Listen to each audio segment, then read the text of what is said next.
President Bola Ahmed Tinubu has commended all the political parties and candidates who participated in Saturday's by-elections and enjoined them to continue to be guided by the spirit of sportsmanship, fair contest, and magnanimity, which are enablers of enduring democracy. However, opposition parties have rejected the results and conduct of the by-elections.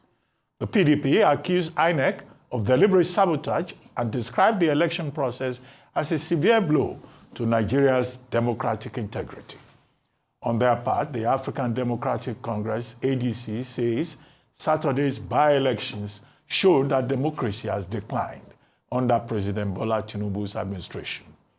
The ADC attributed its poor performance in Saturday's by-elections to widespread violence, vote buying, and irregularities allegedly perpetrated under the administration of President Bola Ahmed Tinubu and the All Progressives Congress.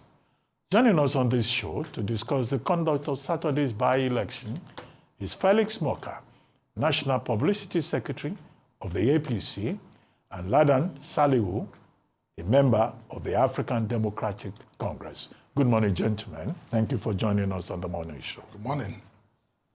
Well, I mean, the Good morning, speaks. Dr. Ruben and the crew. Morning, thank you. Morning. Well, the subject speaks for itself.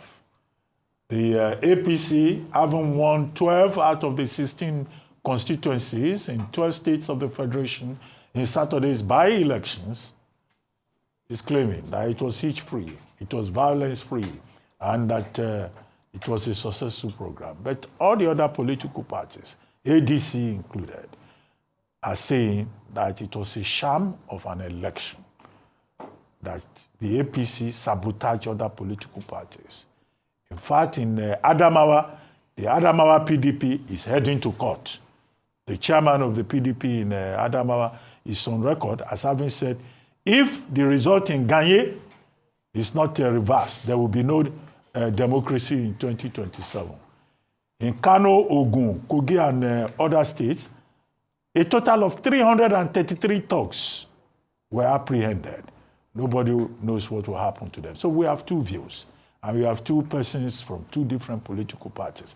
Let me start with you, Mr. Felix Morka, who is with us in the studio here. So do you share the view that it is hitch-free, and you think that, those who are complaining are just crying wolf? And then after you, Mr. Salihu, will have to reply. Thank you so much, Doctor. Now, no election is universally hitch-free. Almost nowhere in the world do you have an election that you can say was 100% hitch-free. But it's, all relative. The election we had last Saturday was generally, free and fair. With exceptions in some cases where I think there was clear evidence of either violence or some disruptions of sorts, like we had, in some constituency in Kano. I think it was the Bagwasano district in Kano, where we had some issue of violence, where I even had to issue a statement asking that INEC should, in fact, cancel that election. But having said that, overall, the election was, pretty good. And the outcomes are, again, very, clear and telling. The APC prevailed significantly, across, all of the districts where the elections took place. Now, look, with every election, people win and people lose.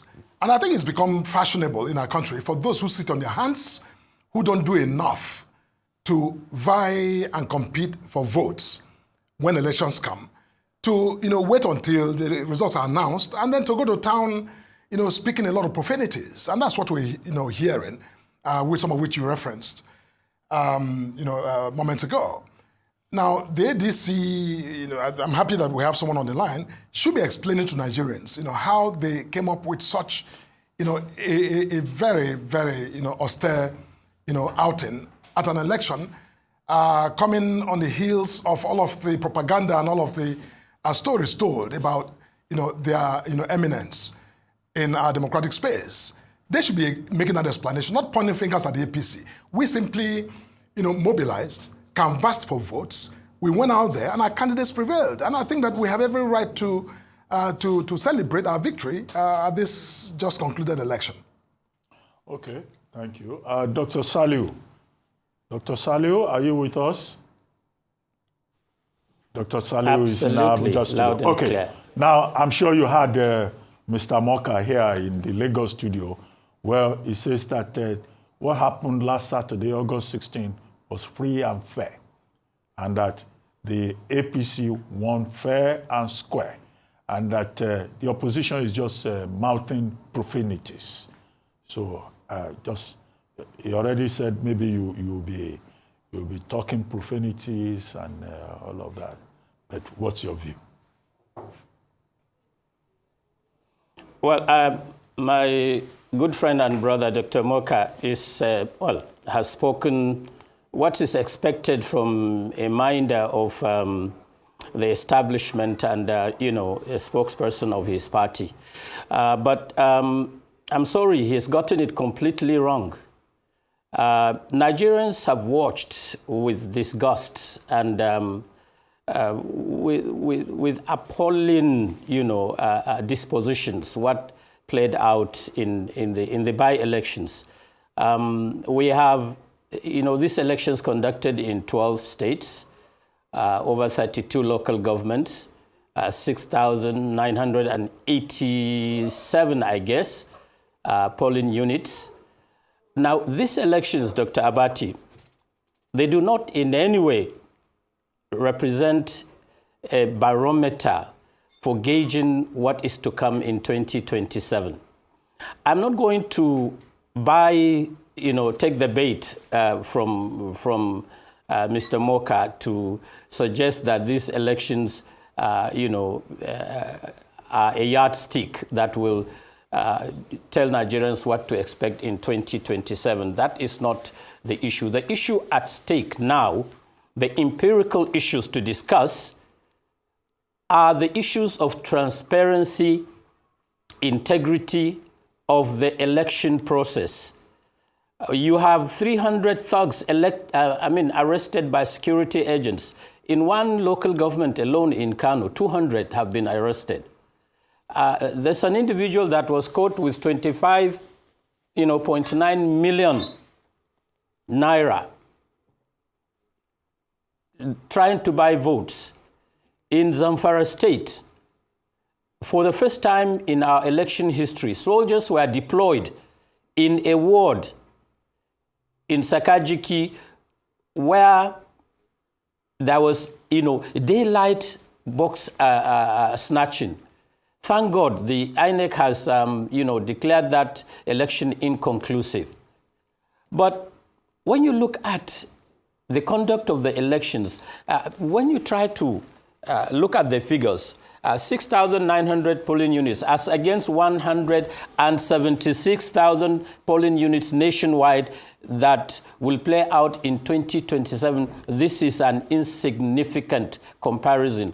With every empirical indices or index or whatever you want to put it, we know that the APC will go to town, will eulogize and celebrate and make Nigerians believe that this is a huge loss for the opposition parties. And let me say this, Dr. Abati, the ADC was not literally on the ballot. There were people that had emotional attachment to their constituencies that on their own as individuals contested under the platform of the ADC. And they did so while this party, as we speak, is barely 3 months into calibration, repositioning, and catching our breath. So we expected this narrative to come out of the APC to suggest that 2027 is almost a foregone conclusion. No, it's not yet Uhuru. It is not. This is by no means a reason to compare. What is there to celebrate in this election? INEC has not lived up to the expectation of Nigerians. If anything, INEC has missed out on a history to redeem itself. All right. The same processes that we've seen in 2023 played out. Nothing has changed. All right. So there's nothing to celebrate. And it is the responsibility of the state especially the president, to midwife a process that will make this democracy dependable and, full of integrity. Thank you, Mr. Salihu. Now, talking about making the process, for the president to midwife the process, especially Mr. Morka, as the president, who is an APC member, is known to be a Democrat. Under his administration, the Independent National Electoral Commission has come under a lot of criticism, including in the last by-elections that took place over the weekend. I'd like your assessment of INEC's performance, especially in some areas that these electoral irregularities have been drilled down to a lack of performance by INEC under this administration. Some people have even said perhaps it's even deliberate and INEC is not as independent as it claims. What do you say about this? Mr. Salihu, I'd like you to be a bit more specific. Ahead of, you talk about this being even a test for INEC. I'll come to you after Mr. Morka speaks, but I want him to respond first and then you can respond. With regards to what are some of the things that you want to see improve, perhaps if there's any opportunity for INEC to redeem itself in 2027. But Mr. Morka, please go ahead first. Thank you very much, Ayo. I don't know of a time in the history of a democracy when the electoral body was ever free from acerbic criticism by those who lose election. There's never been a time, really. I mean, I don't think we've had an election that I know of where everyone, ruling party and the opposition, were I think, in agreement that the, electoral umpire had in fact discharged and acquitted itself.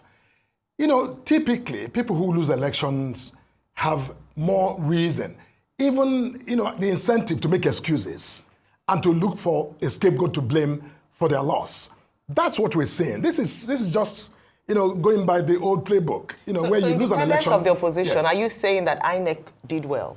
INEC, I think, did a great job. So evaluate INEC's performance. Look, for INEC conducted the election. I don't think there's a district where election was supposed to have been held where it wasn't held. INEC turned up. INEC conducted elections. INEC called the results. To give you an example, in Kano, we have an issue with a particular district where there was a lot of violence. As I said earlier, where we had to in fact call for cancellation. But INEC went ahead to declare that result. And right now we are, spoiling to challenge that outcome. And that's the nature of democracy. Democracy is not about this idea of utopian, process where nothing goes wrong. Things go wrong. But that system anticipates that things can go wrong and makes provisions in the law and in the procedures and in institutional availabilities for people to actually take advantage and challenge the outcome where they feel dissatisfied, like we are planning to do in Kano. And I think that any other political party where they feel dissatisfied with the process or with the outcome are free to challenge that process. And I think that's, let's not speak of democracy as this, linear, isolated, program where things are supposed to go a certain way, which is why you have the courts and you have all of the other provisions that allow people to challenge it, because the law anticipates that things may not always go wrong. For example, we talk about, thugs. Yes, we reported the activities of some of these thugs, in the Kano area, for example, and I'm sure maybe it happened elsewhere. But, INEC doesn't control the thugs. The thugs are citizens who are also free agents who may decide for whatever reason, either because people have given them incentives or for their own, their own free will, to intervene, to create, confusion.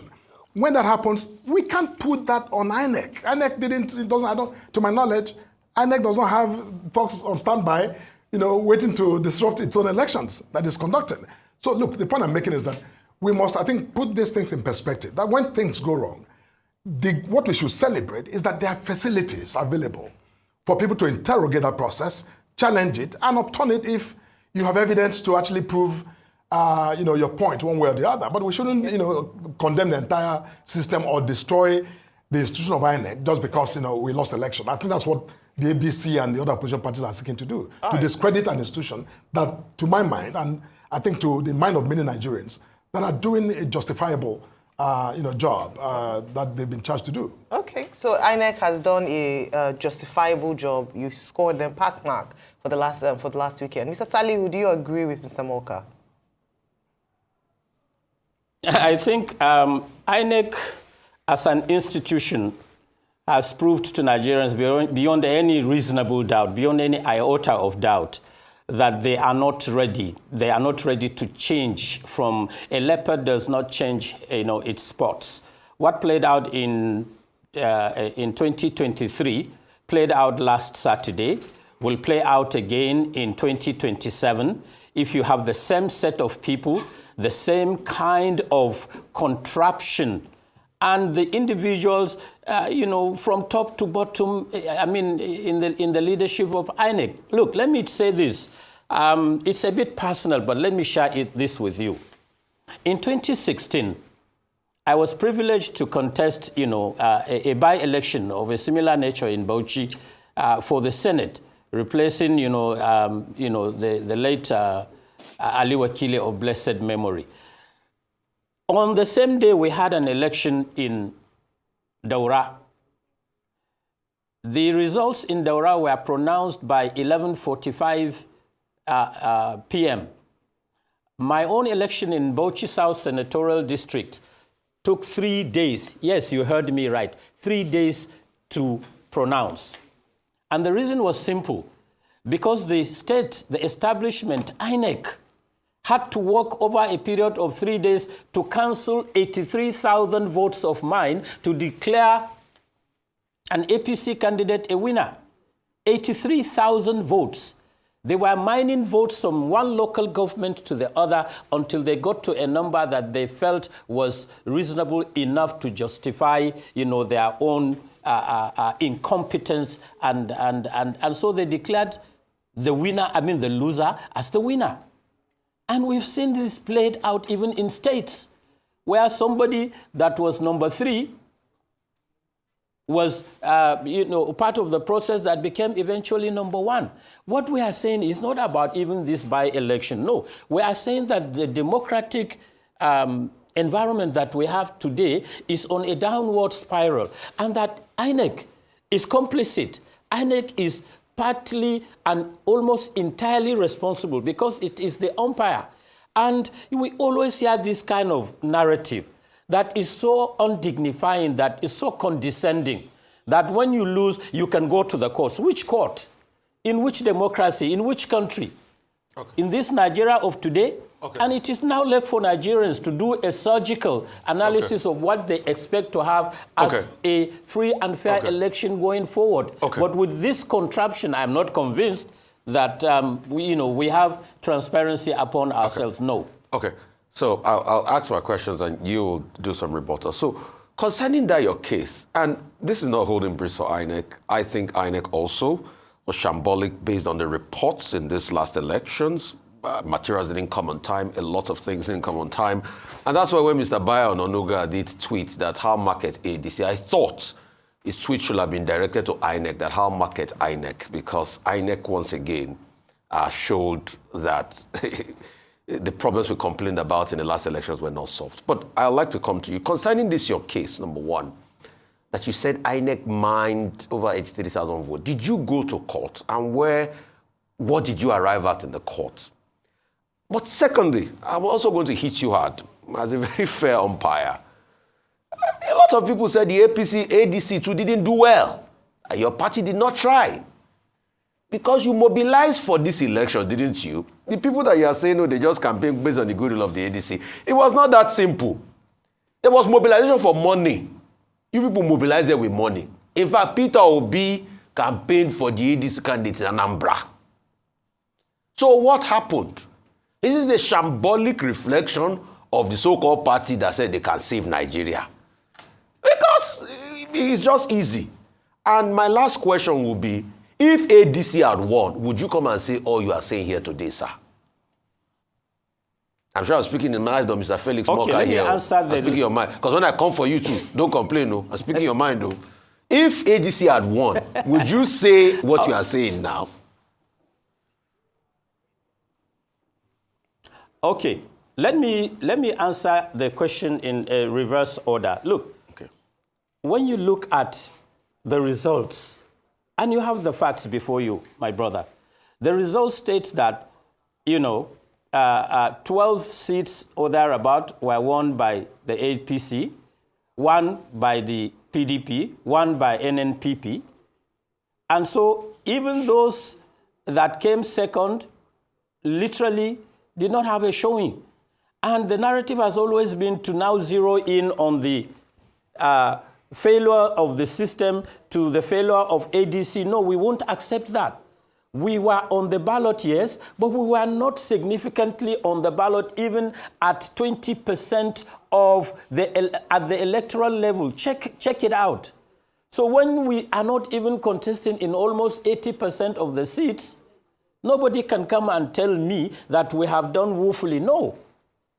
You can cross-check the results. But Secondly, the one you contested, INEC. why didn't you win any of them? The one you contested in, why didn't you win any of them? Look, that even it top is hitters in the ADC, my brother. you know, It like is, Peter Obi campaign, why didn't they win any of them? All politics is local, like Kiponel will say. In Nigeria. Absolutely. It's the tradition in Nigeria, my friend. When you are on the ballot in a by-election, you are up against, awesome power of the instruments that control violence and controls the process. Look, make no mistake about that. And I said it earlier on, in Zamfara State, go and check the records. It has not been played out in the media. Soldiers were deployed to literally supervise the process, which is illegal under our own laws. So we are up against a system that is not only full of tricks and treachery, but a system that has a midwife that is not given to integrity. And when I come to coming to the first question, whether I went to court, the party decided that we should go to court. But on introspection, I decided that it was going to be futile. Why? Because General Buhari got to Bauchi to campaign for my opponent, raised his hands and said people should elect him. And at that time, there was a narrative going around that, the National Assembly was planning to impeach or not to impeach Buhari. So those two Senate seats were an issue of life and death for the ruling party. So I did my own analysis, and I believe that going to court would have been futile. But that does not remove the fact and figures that this election, the 83,000 votes, have been cancelled. Okay. And so if you want to talk about the victim of INEC, from 2016, I probably should have been number one on the cards. I cannot remember anybody who contested election at the level of the Senate or National Assembly that had 83,000 votes of his council. Look, I'm not taking this personally. I'm just bringing it as an example. Thank you so much for the point. We need to do more to reposition INEC and to get INEC to work with integrity so that the process will be there for generations to come. We cannot continue on this way. Thank you so much. Mr. Morka, I'm coming to you this morning. He has said his own bit, but when Ayo asked you the question, that would you say INEC performed creditably well, you skirted around the question, but you were also quick to raise the fact that the elections in Kano, where you did not do well, were shambolic. And you questioned INEC, but you said you had gone to court as regards that. So is that a consensus that INEC needs to also do better? The fact that a lot of shenanigans happened around the Kano elections, is that a consensus? Can we all just have that consensus? There's a lot more that needs to be improved on. Because you two, despite the fact that you won 12 seats, you have been a beneficiary of that INEC problem with your own political party. That's my question to you. I don't understand what you mean beneficiary of, INEC. Now, elections happen... No, I mean beneficiary in the sense that beneficiary of the undoings of INEC. Because you also had a reason to be able to complain about the election that you said your party is taking to court now as we speak in Kano.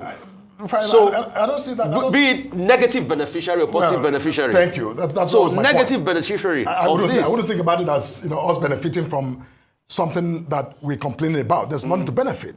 We'd rather have had an election that was free, from violence, so that our voters can, everyone can vote properly, and then have the So INEC didn't results. do well in Kano, right? Look, Did INEC do well, yes or no, in Kano? No, listen, Rufai, it's not about INEC. I said that earlier. INEC was not the perpetrator of the violence we complained about. The violence was perpetrated by, people, thugs, individuals who were mobilized by, those who mobilized them or who came on their own volition. No investigation has been done, so I'm even hesitant to, categorically But you say... said INEC finally went ahead to announce the result, Yes. which you felt they should not have done. So did Correct. INEC do well there? No, see... They didn't do well. No, okay. Look, Take in. Rufai, see, that's not the way to look at it. I'm a Democrat, and I'm a lawyer as well. When, someone who has a responsibility performs a duty and does so, improperly, or does so even by your own standards and by your own argument, without, due process, what you do is you hold your breath and challenge it. That's what you do.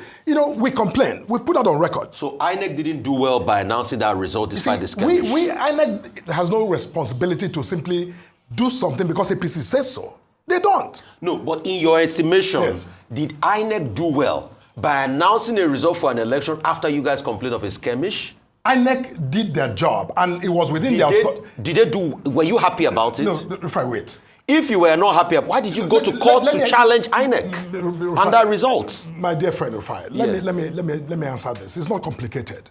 It's not complicated.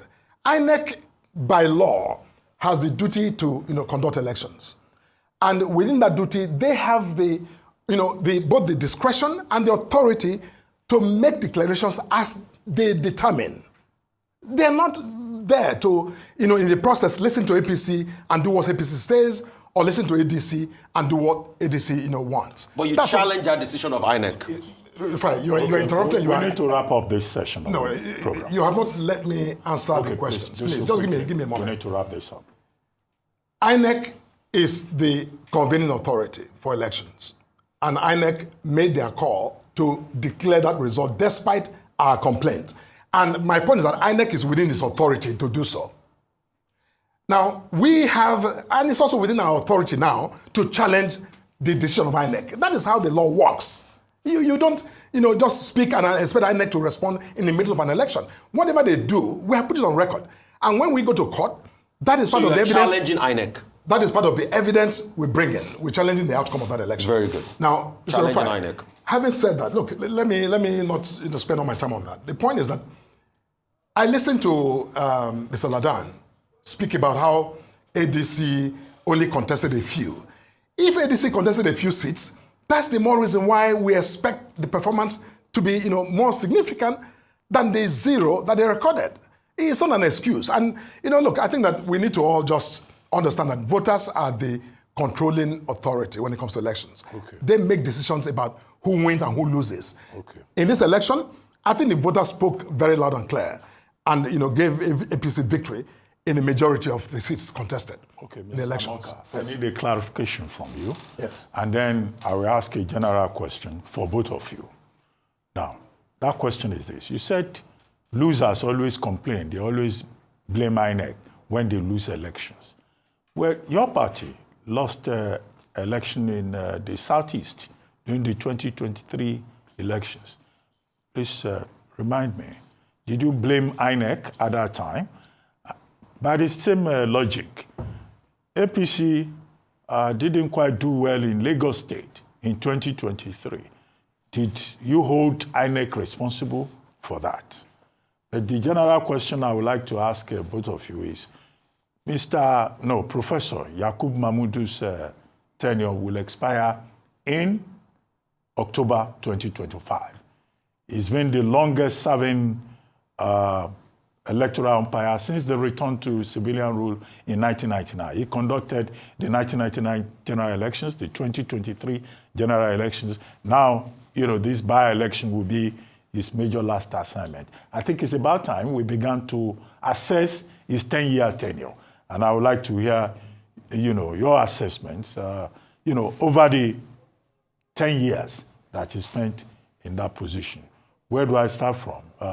Let's start with you, Dr. Salihu, this time. Well, It's a very difficult question, Dr. Abati. Why is it difficult for me?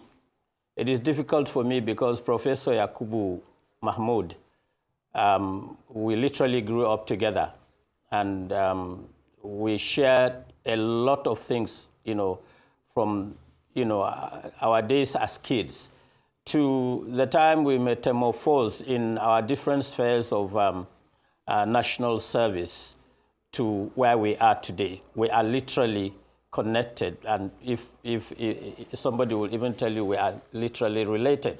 But the truth must be said that I am not convinced that he has discharged his duties admirably.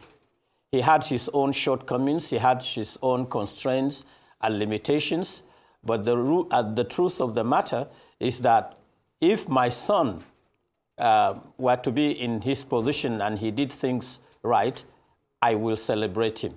If he did things wrong, I will be the first to rise and, say, not necessarily condemn him, but to say that he has not achieved, he has not lived up to my own expectations. And like I said, I will be civil and very reticent in my comments about his tenure. I would rather leave that, for others to say. But for now, I wish him well. He has played his part, not necessarily the best that we would have loved to see out of him. But then, let us sober up. Going forward, I think the activities of INEC in the last two general elections, I'm not talking even about this Saturday's, by elections, needs to give, it should give Nigerians, a kind of wake-up call. Let us, for one, sober up from the issues of contest, elections, winning or losing. No, let us look at the general picture.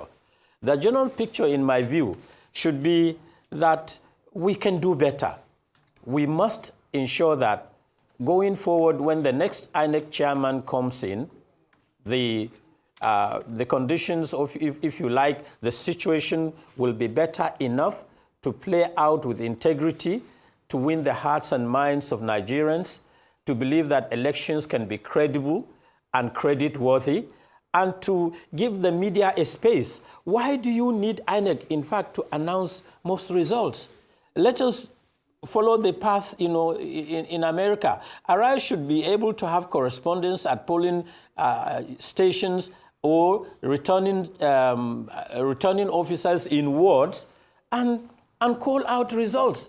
But in between, you have a disconnect, you have distortions, and you have interference, and you have people that will just come up and change the figures. Look, we are too big as a country, as a people, educated, with the biggest population in Africa, the biggest black nation in the world, to be stumbling and fumbling and stuttering when it comes to elections. I think it's about time we got our own acts together for the greater good of our country, for the greater good of democracy, and for the generations that will come after us to celebrate us, not to condemn us. Dr. Salihu, before we wrap up, let's hear from Mr. Felix Morka. Thank you, Doctor. Yes, APC as a party, we've had occasion to express our dissatisfaction with the conduct of elections. That's not unusual because sometimes some of the activities that happen that become the basis for such complaints are, sometimes within INEC's own responsibility.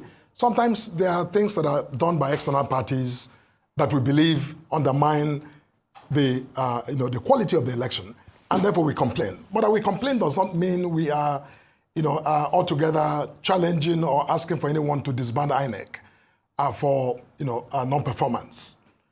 Now, I think that INEC, under the watch of Mr. Yakubu, has been, has innovated our electoral process more than any other, tenure in the history of INEC, quite frankly.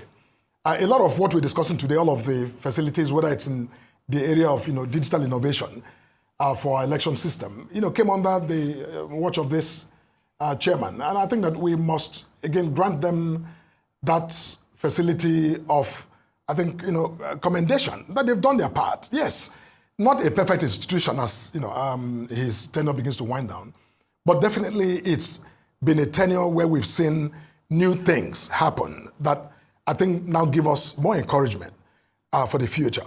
We can build on them, and it's work in progress. It's an unfinished business. Innovating an electoral process for a country this massive is a serious business. And I think that we can therefore always reduce the conversation to, INEC is evil because we lose election, like we're hearing from our colleagues on the opposition side. We must, I think, grant our democracy that opportunity to flourish. On that note, I would like to thank you, Mr. Felix Morka and Dr. Salihu in our Abuja studio. Thank you very much indeed.